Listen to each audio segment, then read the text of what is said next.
राजा विक्रमादित्य के शासनकाल में एक किला अपनी खूबसूरती के साथ साथ अपनी खौफनाक कहानियों के लिए भी मशहूर था।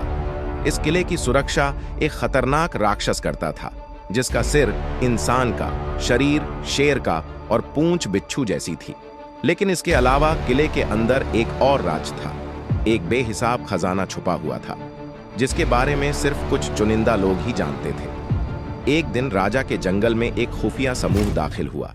ये लोग आम नहीं थे, बल्कि खजाने के खतरनाक चोरों का समूह था। इनके सरदार काला नाग एक चालाक और निर्दयी चोर थे, जिन्होंने अपनी पूरी जिंदगी खजाने चुराने में बिता दी थी। काला नाग और उसकी गैंग को किले के खजाने के बारे में पता चला और उन्होंने इसे चुराने का प्लान बना लिया। काला नाग ने अपनी गैंग के सभी लोगों को इकट्ठा किया और बोला, भाइयों, आज रात हम किले का खजाना लूटेंगे, लेकिन हमें बहुत होशियार रहना होगा।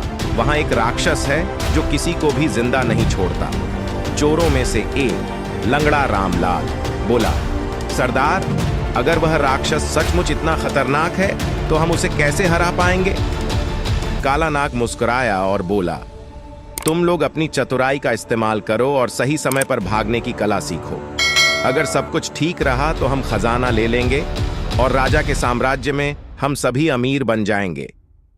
इसी बीच राजकुमारी लीला को खजाने और राक्षस के बारे में जिज्ञासा हुई, इसलिए उसने अपने पिता से अनुमति लेकर जादूगर डंबलडोर के साथ किले की ओर रवाना होने का निर्णय लिया।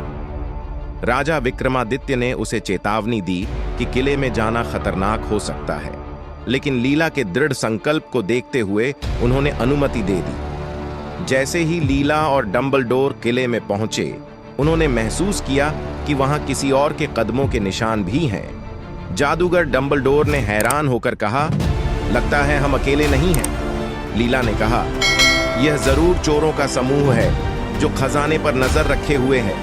हमें बहुत होशियार रहना होगा। किले के बड़े हॉल में पहुंचते ही चोरों का समूह, लीला, जादूगर डंबलडोर और राक्षस सभी आमने सामने आ गए। काला नाग ने खजाने पर कब्जा करने के लिए अपने साथियों को आदेश दिया, जल्दी करो, खजाना समेट लो और पतली गली से निकलो। लेकिन जैसे ही वे खजाने के पास पहुंचे, राक्षस ने दहाड़ते हुए कहा, किसी में हिम्मत है जो मेरे खजाने को छूने की कोशिश करे?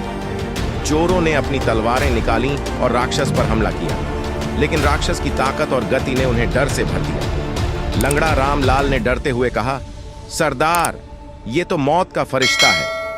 लीला और जादूगर डंबलडोर ने मौके का फायदा उठाते हुए राक्षस पर हमला किया। लीला ने कहा, काला नाग, अगर तुम यह खजाना लूटने से बाज आ जाओ तो हम तुम्हें जाने देंगे, वरना तुम्हारी खैर नहीं। काला नाग ने हंसी के साथ जवाब दिया, तुम हमें कैसे रोक सकती हो राजकुमारी? यह खजाना आज हमारा है। अब एक तरफ लीला और जादूगर डंबलडोर थे और दूसरी तरफ चोरों की गैंग और राक्षस। लीला ने जादूगर को इशारा किया और डंबलडोर ने अपना जादुई मंत्र पढ़ा। एक रोशनी का गोला राक्षस की आंखों पर पड़ा और उसे कुछ समय के लिए अंधा कर दिया। उसी समय लीला ने अपनी तलवार निकाली और राक्षस पर वार किया।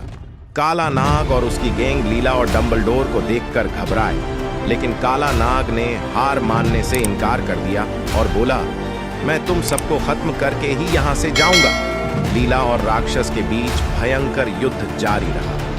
आखिरकार जादूगर डंबलडोर ने अपने आखिरी मंत्र से राक्षस को जंजीरों में बांध दिया और लीला ने अपनी तलवार से उसे खत्म कर दिया।